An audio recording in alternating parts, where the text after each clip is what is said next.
Hello, beautiful friends. I am Laurel Bleadon-Maffei with Illuminating Souls, welcoming you to this episode of Sleepy Bedtime Blessings, a podcast designed to help you rest, relax, and fall asleep, and also that is here to help you experience the love and the light of the beautiful angels who love you so. If we're meeting for the first time, I am an angelic practitioner, a spiritual teacher, and an encourager of souls. And I do this through one-on-one angel sessions, which are a beautiful way to deepen in your connection with your divine guidance. I also offer soul mentoring, which provides for consistent support as you navigate a time of growth or transition in life. And a variety of classes and circles are also available. I love getting to facilitate and teach and support you in bringing more light and inspiration to your path. So you can learn more tomorrow at my website, illuminating-souls.com. But for now, it's time for you to rest and sleep. So I invite you to cozy on up, snuggle on in, and make space to begin to let go of the waking world so that you can drift off into the great mystery that is sleep. As I've shared with you before, I have been using sleep podcasts for years as part of my well-being. I find that they help build a bridge from my alert and conscious waking life and help give me permission to just let go. I used to be someone who used the TV to fall asleep, but over the past few years, that has felt less appealing to me. And I just love crawling into bed at the end of the day. It's one of my favorite times of the day. And it doesn't mean that I don't absolutely love my waking life too. There just seems to be something that is very nurturing and soothing about being able to crawl in bed at the end of a day and just let go. And I put my earbuds in and I pick a podcast and I listen. And it helps my mind disengage, which I find is so important. So if you're new to sleep podcasts, you may need to give this a try for a few nights and just see if it works for you. And if you're not guided to use it to help you sleep at night, you may find that it is a helpful respite in the middle of the day. If you need to take a 20-minute break or something, you can put this on and it may help you relax and get centered. So however you are guided to use this podcast, it is here for you. The angels and I are going to be with you for the next hour or so, and the angels will be with you far beyond that. I seek to make these episodes about an hour or so because I find as a listener, that's what I prefer. This way I don't feel any pressure to hurry up and go to sleep, which is not compatible with good sleep at all. But I find that an hour is a good amount of time, and usually for me, I'm out, about 20 minutes in or so. There have been episodes that I have wanted to listen to because they sounded interesting and I had to listen to them when I was awake because I never seemed to be able to make it through them. The other thing I find really helpful about sleep podcasts is if you happen to get any of those 3 a.m. wake-up calls, the ones where all of a sudden you're wide awake in the lightworker community, there seems to be a lot of conversation that seems to be a very sacred time when our guides talk to us. I'm not so sure about that. I love the idea of that, but when I'm up at 3 a.m., it doesn't feel very sacred. And so I put in my earbuds and I turn on a podcast and I listen. And sometimes I stay awake and sometimes I fall asleep, but it helps me from going into a place of anxiousness that I'm not sleeping. Like, there's nothing worse than wanting to sleep and being aware that you're not sleeping. Like, there's nothing about that conundrum that helps us fall asleep. So I find that these podcasts really help create a sanctuary so we don't have to think, we can just listen. The other thing I really want to acknowledge right now is I'm recording this, it's March of 22, and there's a lot happening in the world. And my sense is a lot of you who are listening are empaths, meaning you feel in your heart, you feel energy. I'm aware that I am one who experiences the world through my heart. I have always been this way. I have always felt deeply. My father used to get worried about me. He says, "You feel so deeply, I worry for you." I didn't know enough then to say, "Dad, it's my superpower." Wait till you see what I do with it one day. And my sense is this is likely true for you too. And right now there's a lot happening in the world. So I know for me, I've been feeling a lot. One of the things I often do is I'll say, "Is this even mine?" And more often than not, it's not mine at all. And also I have been experiencing deep fatigue, especially the past few days. I seem to do pretty good in the morning. I love mornings. Mornings are my time. Mornings are my jam. And I love early mornings because most of the world isn't up yet. But I'm finding by 2 or 3 o'clock, my energy just falls off. And I get so tired, but not so tired that I need to sleep, just fatigue. And I think it's because we are surfing so much right now in the collective. So whatever is up for you right now, whether it's personal, whether it's what's happening in the world, I want to invite you to take a deep breath in and out. And we're going to stream in the love of the angels to support you.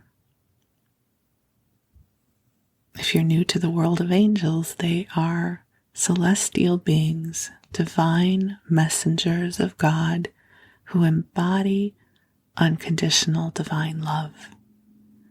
And they have been with you since before you were born. Your angels know you. They love everything that you are, and they are here to support you. And I don't know if you've ever heard the term of clairsentience. Clairsentience is ways of intuitively feeling. It might be feeling tingles, sometimes when the angels come in, I get tingles in the top of my head, or people get goosebumps, or you feel a wave of love coming over you. So it may be that you feel the angels coming in as we call them in to be with us. And if you don't feel anything, it doesn't mean they're not here. Not everybody feels in the same way.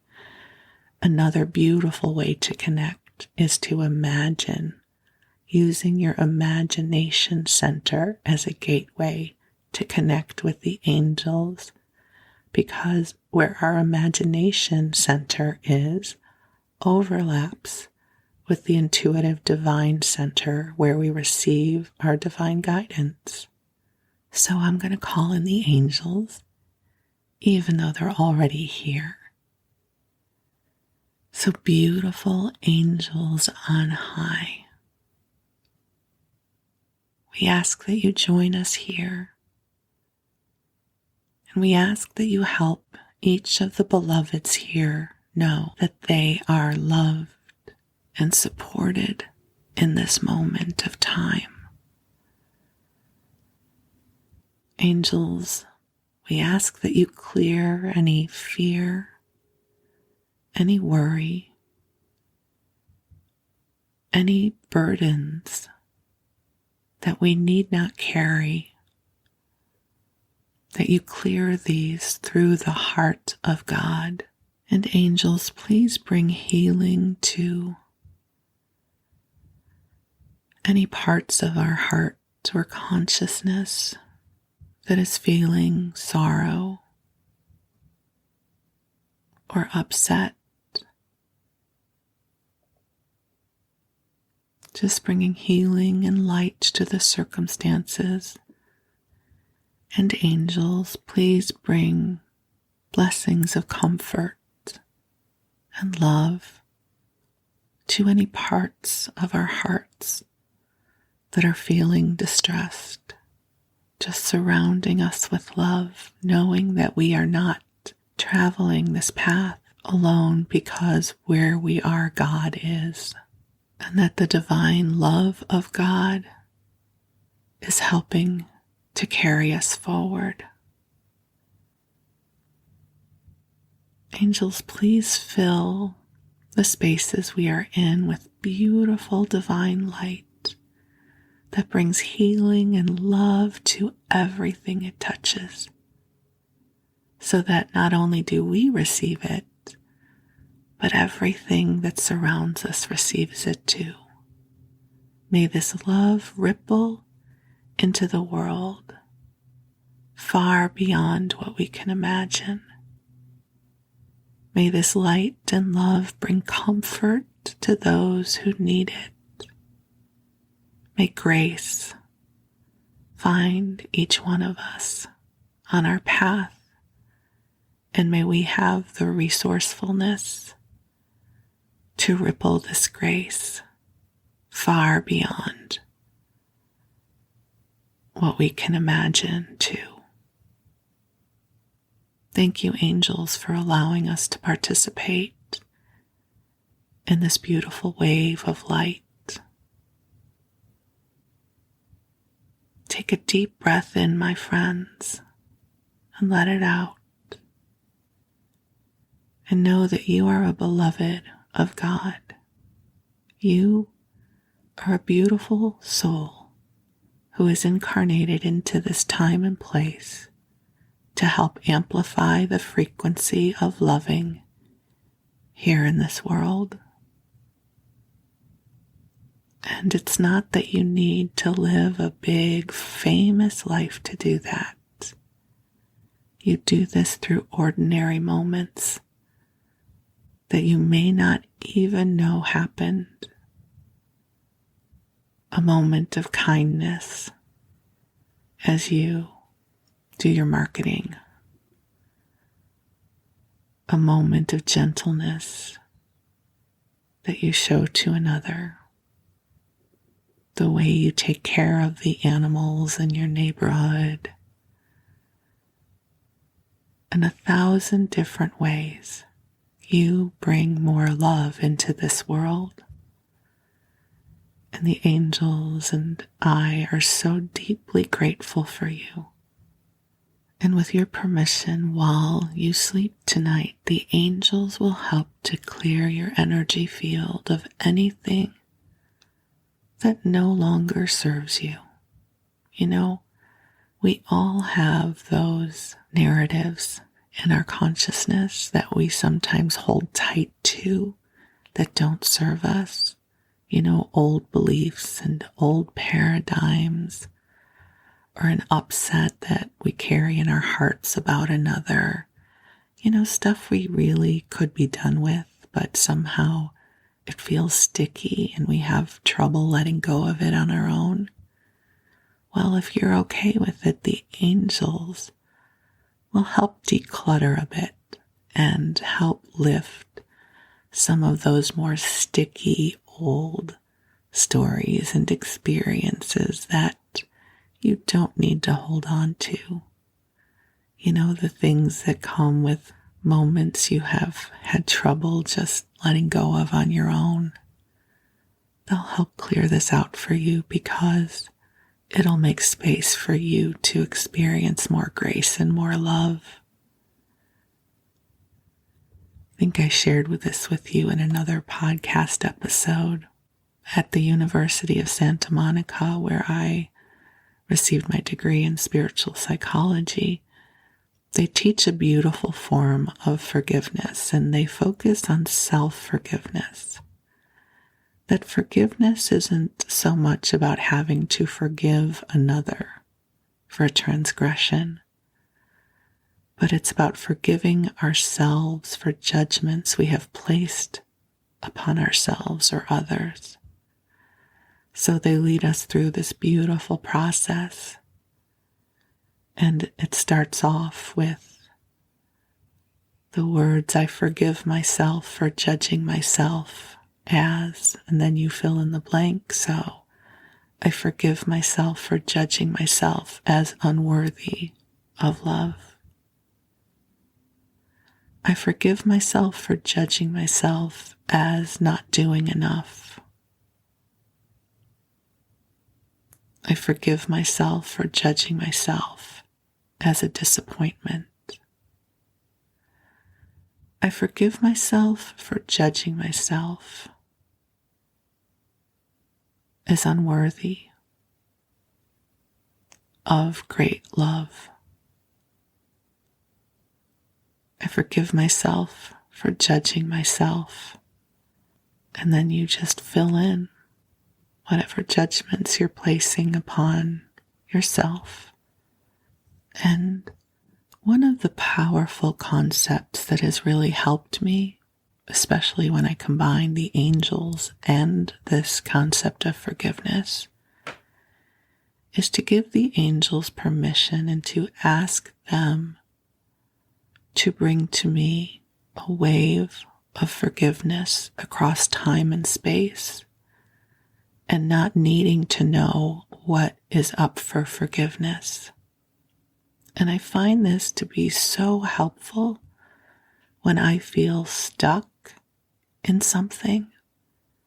You know, I'm a human being like you, and there are things that'll feel sticky to me. Maybe I'll harbor hard feelings about something, or I'll think something should have gone differently than it did, whatever it is. Or I'm feeling a difficulty with an experience. And I ask the angels to wash this experience with waves of forgiveness throughout time and space, through the known and the unknown.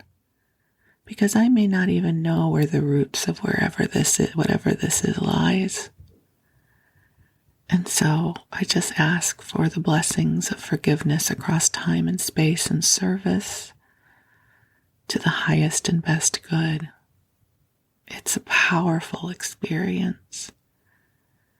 And so if you would like to try that on as you drift off, we can just ask the angels with your permission to bring to you waves of forgiveness from the divine heart of God across time and space, to the past, to the present, forgiving and washing clear all of the energies that can be resolved through grace and service to your highest and best good.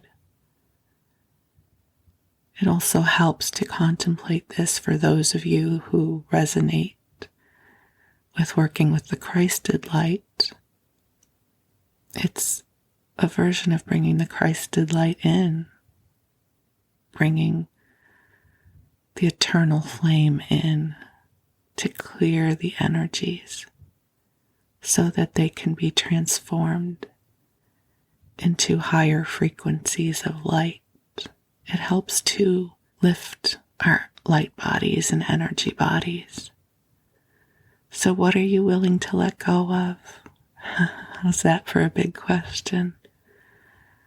Whatever you're willing to let go of, just hold it up to the light and take a breath and just say, yes, I am willing. I'm willing to come into my wholeness. I am willing to come into the fullness of my heart. I am willing to receive love generously.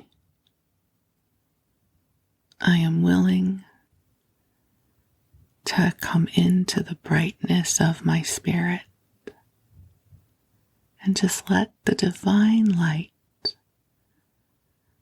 fill you up, coming into the beautiful essence of who you are. Taking a deep breath in and out, letting your spirit grow lighter and lighter as you become more of who you are.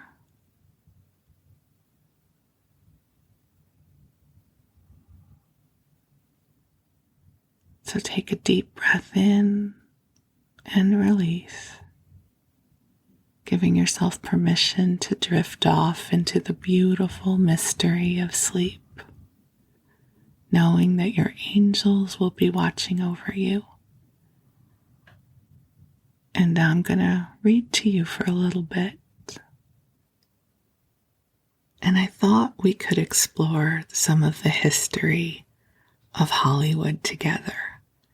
And when I say Hollywood, I don't mean the entertainment industry. I mean the city and the neighborhood of Hollywood. There's this wonderful magazine that was published back in the early 1900s called Holly Leaves that was all about Hollywood. And the issue that we're going to be looking over together is from July 1st, 1922. One of the interesting things I think about the urbanization of Los Angeles is it's relatively new, comparatively so. You know, if you live in Europe, you're used to walking down streets and seeing buildings that are hundreds of years old. So by comparison, the urbanization of Los Angeles is fairly new. So, for instance, it has this picture on the front of the magazine of what they refer to as the Bernheimers' Hollywood Hilltop home. And it is this magnificent estate. And when I looked at the picture, I didn't quite know what it was. And I Googled it. And it turns out, for those of you who live in Los Angeles or spend time there, this is the building that became Yamashiro's, which is a famous Japanese restaurant on the top of the Hollywood Hills. And my friend Google brought forth the following information, that it was two brothers, the Bernheimers, who were architects, and they also had an extensive Asian art collection. And so they built this estate as their home, and it's magnificent. If you ever get a chance to go there, it is really an extraordinary experience. But that's on the cover of this issue of Holly Leaves, is what we now know as Yamashiro's, but then was the Bernheimers' estate. So the first article we're going to read is about the Crotona Institute. Now, I didn't know about this before, but the Crotona Institute was a center for theosophical education. And it's up towards Beechwood Canyon, if you know Los Angeles at all. So I'm going to read to you this article. It says, Crotona Institute, a school of theosophy and occultism in the hills overlooking Hollywood. It is world famed. Crowning the hills above Hollywood and looking out over the suburb, the city, and far away to the mountains and sea, is Crotona Institute, an educational institution specializing in the teaching of theosophy, the only one of its kind in the world. The name taken from that of the colony in Italy, where the great philosopher Pythagoras once had his school of science, art, and philosophy. The grounds comprise over 24 acres with no considerable spot level except the orchard. The hills and slopes afford an opportunity for unique landscaping, grading, including graceful curves in the roads and pathways that wind up the hills. Autos can drive even to the highest point. Coming up Vista Del Mar Avenue, one passes the beautiful Knudsen home at the head of the street and soon reaches the Crotona Court. The architecture is in the Spanish style, and the patio and the lotus pond, the tiled corridors, and the growing vines and shrubbery make a restful and beautiful atmosphere. Here one can linger in the colonnade, or browse in the library, or at meal times join the Crotonians, I'm saying that right, join the Crotonians for refreshment in the cafeteria. Behind the court on a little knoll stands the lecture hall. Public lectures on theosophy are held in its auditorium throughout the year, and affiliated organizations hold their meetings here. Just north of the court is the science building, in which the students have their institute classes, and up the hill to its right is a series of cottages occupied by students and workers. The library, open to the public every day, contains thousands of books on theosophy, occultism, metaphysics, philosophy, comparative religion, science, as well as more general subjects. By automobile, it is only about 15 minutes' ride from the center of Hollywood to the shore of the Pacific Ocean. Okay. I'm laughing because that drive now would easily take you an hour and a half because of how crowded it is. So by automobile, it is only about 15 minutes ride from the center of Hollywood to the shore of the Pacific Ocean. You can see the waves from the heights back of the city any bright day. So this is part of what I find so enchanting is the photo of the Crotona Institute. They said it's over 24 acres, right? And it's on the top of this mountain in the Hollywood Hills. And things are not developed around it. And it's remarkable to me that within a few decades, everything would be built up around that. Truly, there's no way you could get to the ocean in 15 minutes unless you were in a helicopter, because everything around this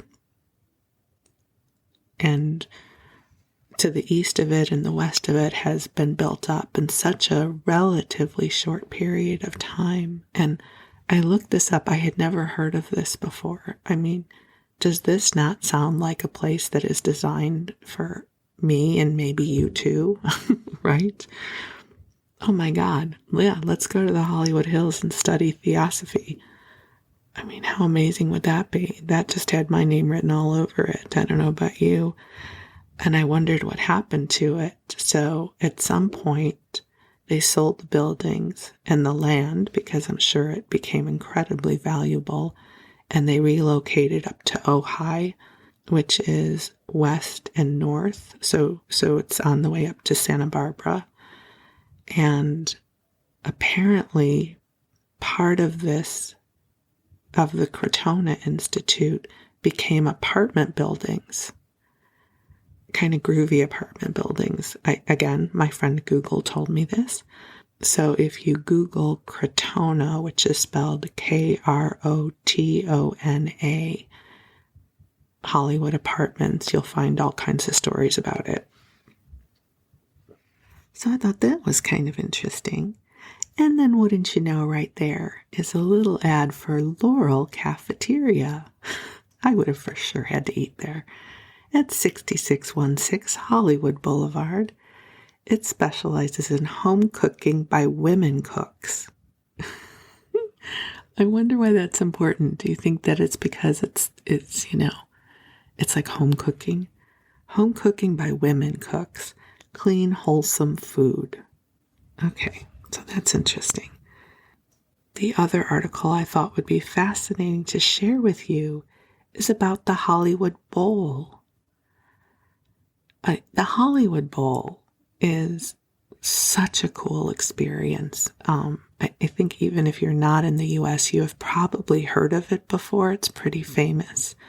Nowadays, the Hollywood Bowl, there's this like huge, it looks like a shell, like a band shell that they would have. That is the stage. And then there's tiered stadium seating. It's very intimate and rustic. In the front of the Hollywood Bowl, they have the boxes where those, of course, are more expensive and exclusive. And they have tables and chairs, and you can bring your picnic. I actually never have sat in a box, so that was never something that was availed to me or I chose into. And then they have like tiered stadium seating. They're just benches, basically. At least they were when I was there. And you would sit out under the stars and listen to music or have an experience. And I don't even remember who I saw there. I think I may have seen Elton John there once.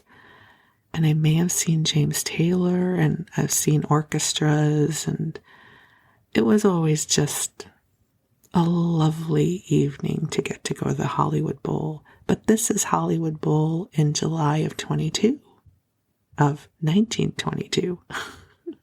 100 years ago, almost, by a few months. So let's see what they say. We're going to go in the Wayback Machine together. The Hollywood Bowl, wonderful natural amphitheater within few blocks of business district, where 100,000 people can see and better still hear all that is said. That's true, the acoustics are great there.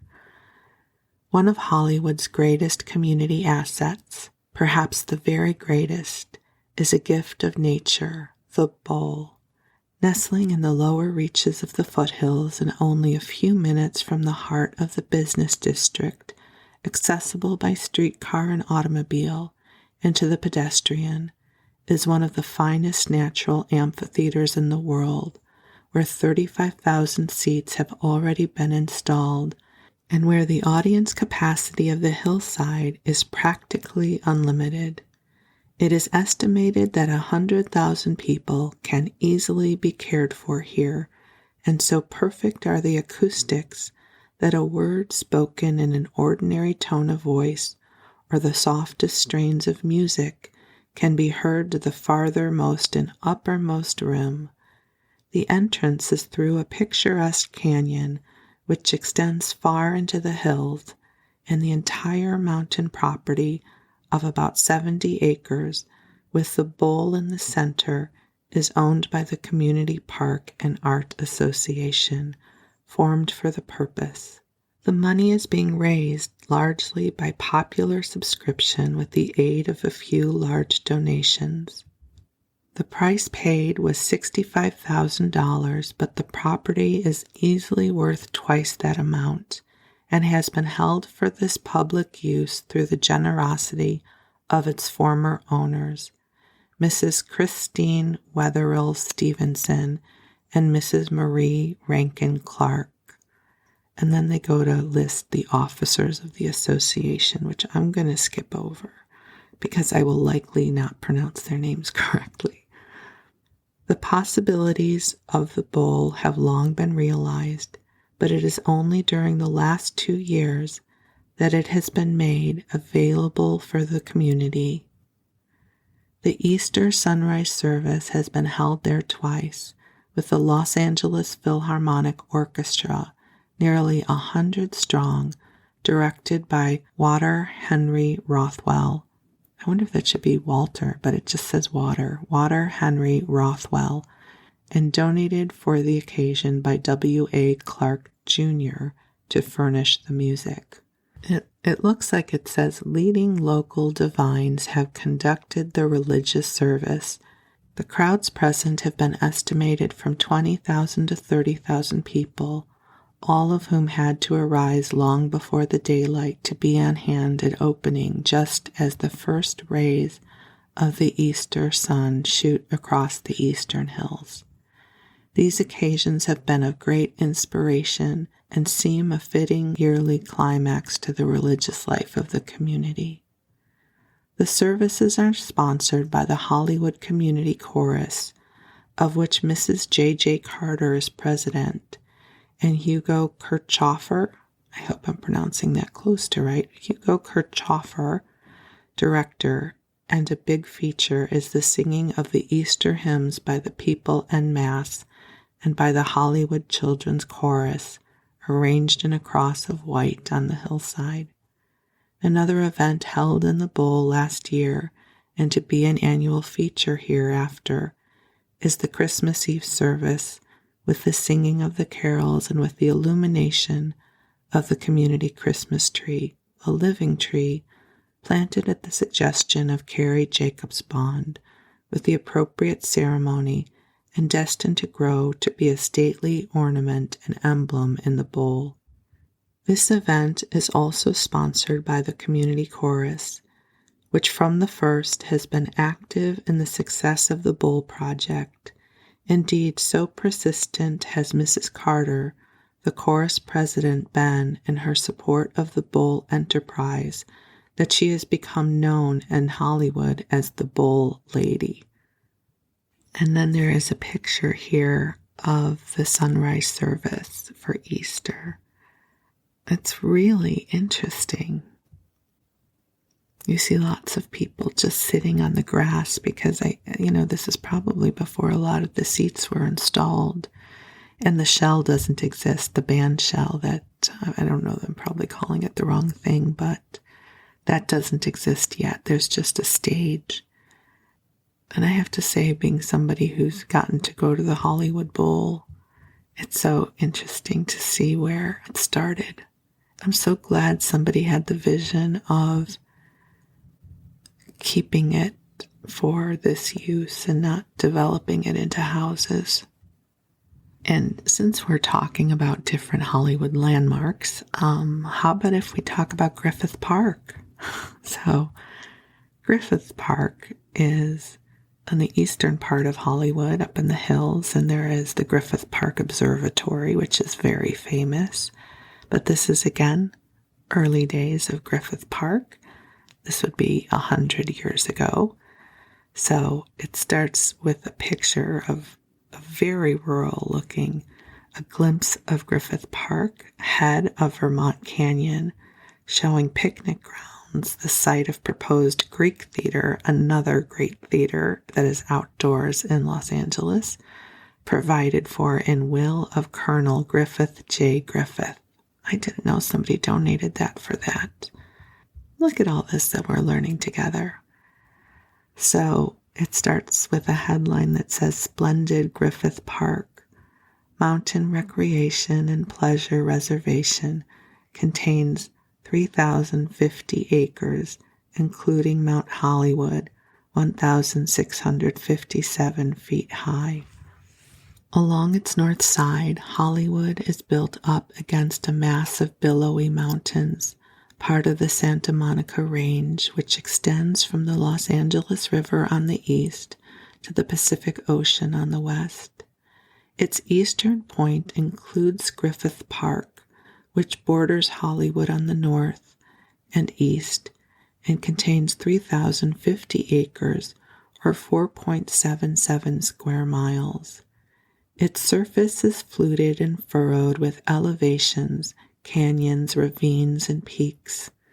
The highest point is Mount Hollywood, that rises 1,657 feet above the sea, nearly 4.7 times the height of the Masonic Temple in Chicago, and more than double that of the Woolworth Tower in New York. Not far from the park on the west is Cahuenga Peak, 1,826 feet in height, and beyond that toward the ocean, peaks can be seen 2,800 feet high, while over to the northeast in the San Gabriel Range, summits are plentiful that tower skyward 6,000 to 9,000 feet. Hollywood people merely have to spend a few minutes to visit this great mountain park, which is only one of the many superior attractions that give pleasure and variety to life. Los Angeles City plans to improve this recreation theater until it will become one of America's greatest city playgrounds. Multitudes of grand views may be had from Griffith Park, of city, sea, and miles of mountain undulations. There are far stretches of automobile roads, trails, chances for ultimate hiking. Griffith Park includes a small zoo, soon to be enlarged to one of the finest in the country, picnic places, and a public golf course. The park was the magnificent gift to the city by Colonel Griffith J. Griffith, who made the donation in his lifetime and then augmented it at his death with bequests running into the hundreds of thousands of dollars for the building of the Greek Theater in the park at the head of Vermont Canyon and for the establishment of a popular astronomical observatory at the top of Mount Hollywood. These improvements are soon to be made by the park commissioners, one of whom is Van Griffith, son of the donor and an honored resident of Hollywood. Oh, that's fascinating, isn't it?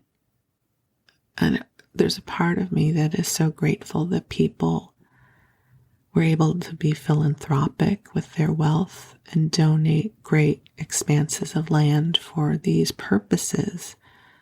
I think I've gone hiking in Griffith Park once or twice. My favorite place to go hiking in Los Angeles is Will Rogers State Park, another great donation of land by Will Rogers. And it's wonderful that these places exist, and there are still places within the urban center to go and experience nature, go for beautiful hikes. LA is known for great hiking grounds. Okay, I have to say, this one just, I don't know how I feel about it. I think it's because I wish I could time travel back with a bunch of money and buy some property and take care of my future generations. This is an ad for real estate. Hollywood Scenic Tract, the sensational success of the famous West Hollywood district. Over 1/4 closed out in 8 days. This superb scenic subdivision extends from Santa Monica Boulevard to Melrose Avenue, from Kings Road to Newcomb Street. Big lots from 50, 70, and 75 feet wide to half acres and acres. Wait, this is the part that hurts. Prices as low as $1,000. Easy terms, discount for cash, inducement to builder. Okay. This is a once upon a time story from my life. Back in 1993, I was working at Pacific Arts, which was a home video company, and I was contemplating buying my first condo.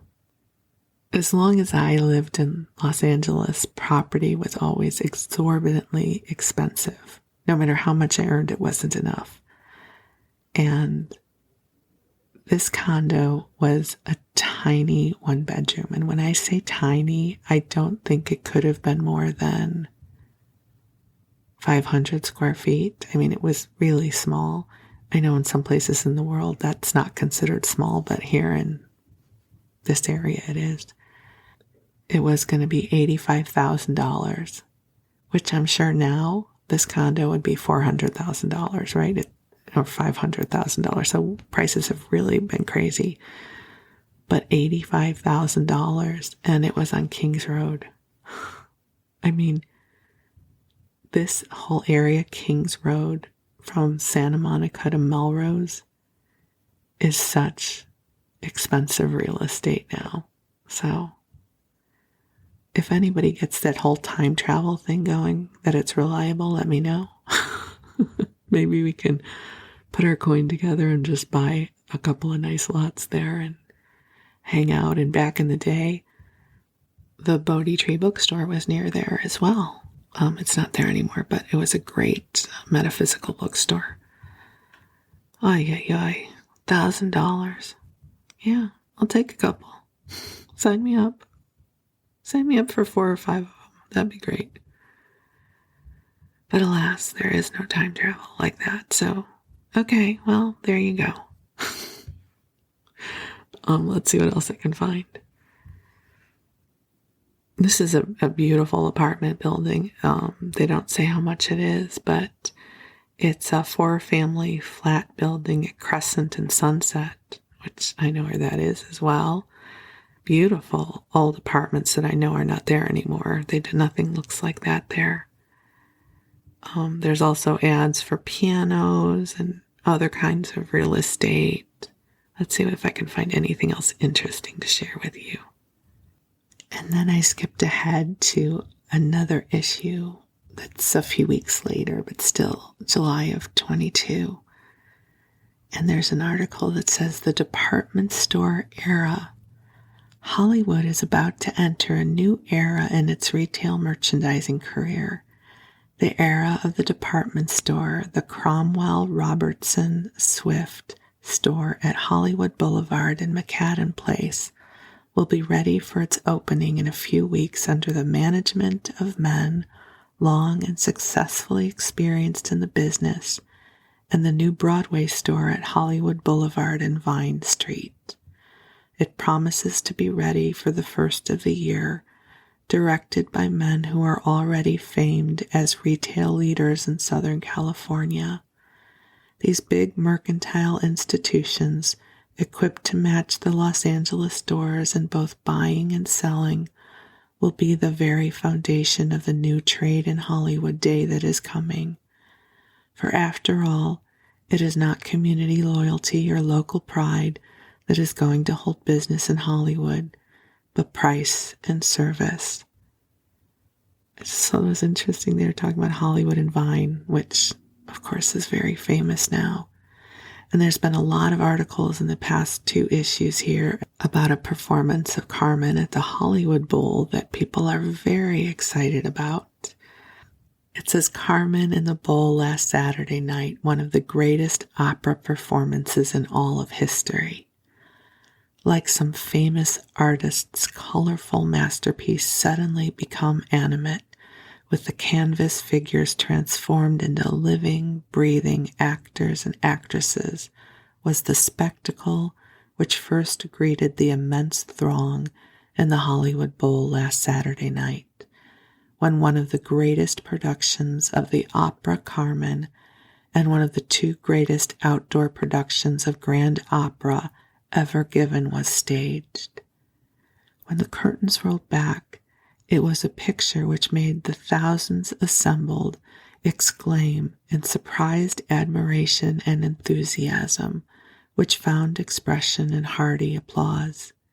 The scene moved swiftly, and the panorama changed with kaleidoscope effect, increasing with artistic and dramatic interest and holding with enrapt attention every auditor. Atmosphere, color, costuming, natural scenic environment, and other attributes essential to faithful reproduction of Bizet's great opera were there, and its lyric charm was greatly enhanced because of the outdoor setting. History was made that night, not alone because of the record production, but because of the preeminence given the great natural amphitheater, with its marvelous acoustic properties, a place which is destined in the mind of many people with high ideals to become the greatest center of art, music, and drama in the country, if not in the world. The opening scene revealed tiled roofs and plastered dwellings not unfamiliar to old days of Spain and California, and still to be seen in some of the well-preserved structures. Then the painting came to life. The orchestra swung into full action and the opera was on. Here in the public square of Seville enters Michaela, sweetheart of Don Jose, with a message from his mother. As Michaela, Edna Leopold, lyric soprano, achieved new laurels that night and elicited hearty plaudits of the crowd. Zuniga, I don't know if I'm pronouncing that name right, Zuniga, captain of the guard, and my mother would be horrified because she loved opera, so forgive me. Forgive me, Mom. Zuniga, captain of the guard, impersonated by Carl Gantvort, basso, former star of the Boston Opera Company, and Don Jose, with Edward Johnson tenor, star of the Chicago Grand Opera Company in the role, are the leading characters who appear next. Each actor received an ovation as he came into the scene, and as the opera progressed, each was more and more warmly applauded. The Carmencita, Carmen, the tantalizing, daring, vibrant, capricious cigarette girl, bursts upon the admiring soldiers and other admirers. Madame Margarita Sylvia, internationally famous, was in the stellar role, and her appearance evoked a storm of applause. At the close of the famous habanera, a song of fickleness and love while trying to attract the attention of Don Jose, the young sergeant, she was accorded another popular demonstration. The changeful scenes abound in action and emotional interest, the greatest one being where the impassioned Don Jose surrenders heart and soul and body to the enticing Carmen. And then it goes on to talk about the rest of the opera. It sounds like it was really a magnificent experience, especially back then, because where else would you have these experiences? You know, now we take for granted that you can put on Netflix and turn on your sound system and hear and experience something. And back then that wasn't possible. So that really must have been a once-in-a-lifetime experience. Well, thank you for letting me share this with you. Having lived in Los Angeles for so long, it brings back lots of memories. I used to work near Hollywood and Vine when my last job was in downtown Hollywood, and so I spent a lot of time in that neighborhood. And then I also lived in West Hollywood for years, and it's interesting to see the evolution of Hollywood. So thanks for letting me share this with you. My hope is you are asleep. If you're not asleep, that you're resting. And that my wish for you is that you have sweet dreams. And that the love comes streaming into you. And that you're able to replenish and restore. So you have a good sleep. And know that you are loved and you are precious. And I'm deeply grateful for you.